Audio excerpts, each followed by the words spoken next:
The army within the system আমার request থাকবে যে যারা পজিশন অফ পাওয়ারে এখন আছেন, আপনারা যদি আসলে ট্রুলি এম্বডেড করেন আর্মি কিসের জন্য স্ট্যান্ড করেন, দেন আমরা আশা করি কি যে আপনি যখন সরকার এই জিনিস রিপোর্টটাকে পাবলিক করবে তখন আপনারা আসলে আমাদের পাশে দাঁড়াবেন। আর্মি অ্যাজ অ্যান ইনস্টিটিউশন দেশের রক্ষার জন্য দাঁড়ায়, কিন্তু আনফর্চুনেটলি তৎকালীন সরকার যারা ছিলেন তারা এমন কিছু আর্মি অফিসারদেরকে টার্গেট করে যারা নিজেদেরকে বিক্রি করে দেয়, যারা নিজেদের দেশের স্বাধীনতাটাকে বিক্রি করে দেয় একটা প্রমোশনের জন্য।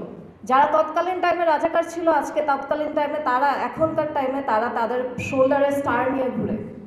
আপনারা আরেকটা জিনিস যদি খেয়াল করে রাখেন, লাস্ট ইনভেস্টিগেশনে তারা নাম কিছু মেনশন করতে চাচ্ছিলেন না তাদের ওন সিকিউরিটির জন্য। একটা নাম তারা বাধ্যতামূলকভাবে বলে, which is general Aziz. The only reason general আজিজের নাম তারা কনফিডেন্টলি বলতে পারে কারণ আল জাজিরা একটা পাবলিক ইনভেস্টিগেশন করে তারা এটা ফাঁস করে দেয় তার পলিটিক্যালি সে কত রং ছিল। কিন্তু আপনার কি মনে হয় না তার মতো আরও মানুষ আছে উইদিন দ্য সিস্টেম? এবং এই সকল সিস্টেমে এই যে মানুষগুলা তাদেরকে আমরা দেখেছি, আমরা বিগত 16 বছর ধরে আর্মির মধ্যে ছিলাম এবং আমরা দেখেছি তারাই ফেক স্মাইলস, তারাই এসে আমাদেরকে সান্ত্বনা দিবে বা তারাই খুবই মহৎভাবে অ্যাক্টিং করবে। আমরা জানি তারা কারা, বাট আমরা এখন পর্যন্ত কনফিডেন্স পাই না কখনো বলতে কি যে তারা কারা। The army within the system আমার রিকোয়েস্ট থাকবে যে যারা পজিশন অফ পাওয়ারে এখন আছেন, আপনারা যদি আসলে ট্রুলি এম্বডেড করেন আর্মি কিসের জন্য স্ট্যান্ড করেন, দেন আমরা আশা করি কি যে আপনি যখন সরকার এই জিনিস রিপোর্টটাকে পাবলিক করবে তখন আপনারা আসলে আমাদের পাশে দাঁড়াবেন। কারণ এত বছর চলে গেছে, আপনারা হয়তো মনে করবেন কি যে যেহেতু আমরা আর্মি অফিসারের সন্তান, যেহেতু আমাদের বাবা শহীদ হয়েছে, আমরা নিশ্চয়ই অনেক রেসপেক্ট, অনেক সাপোর্ট পেয়েছি within the system. That's actually not true.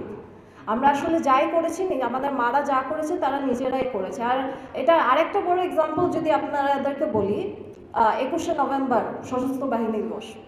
সশস্ত্র বাহিনী দিবস কিসের জন্য স্ট্যান্ড করে? যে সকল রিটায়ার্ড আর্মি অফিসার আছে, যত আর্মি সার্ভিং আছে, তাদেরকে অনার করার জন্য। অবশ্যই তারা দেশের জন্য এত কিছু ত্যাগ করেছে, কিন্তু আমাদেরকে 16 বছর পর ইনভাইট করা হয় কেন?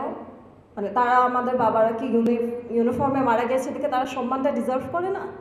16 বছর পর যখন দেশটা স্বাধীন হয়, আবার 16 বছর পর তখন অ্যাজ আ সিস্টেম ডিসাইড করা হয় যে তখন আমাদেরকে ওই অনার আর রেসপেক্টটা দেওয়া উচিত।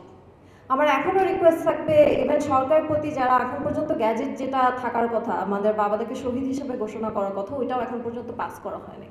এত কিছুর পরে, এত আইডেন্টিফিকেশনের পথে, এত কাহিনীর পরে এই জিনিসটা এত ইজিলি কেন পাস হবে না, ওইটাও আসলে আমাদের ভাবার একটা ব্যাপার।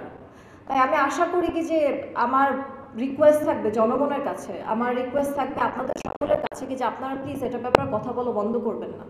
কারণ যত না পর্যন্ত এই সকল আর্মি অফিসাররা যারা দেশের এগেনস্টে গিয়েছে, যে যারা যে দেশ, এই সকল আর্মি অফিসার তাদের নিজেদের ভাইকে বেঁচে দিয়েছে শুধু কিছু র্যাঙ্ক পাওয়ার জন্য, তারা যতক্ষণ পর্যন্ত সিস্টেমে আছে ততক্ষণ পর্যন্ত আসলে দেশ স্বাধীন থাকবে।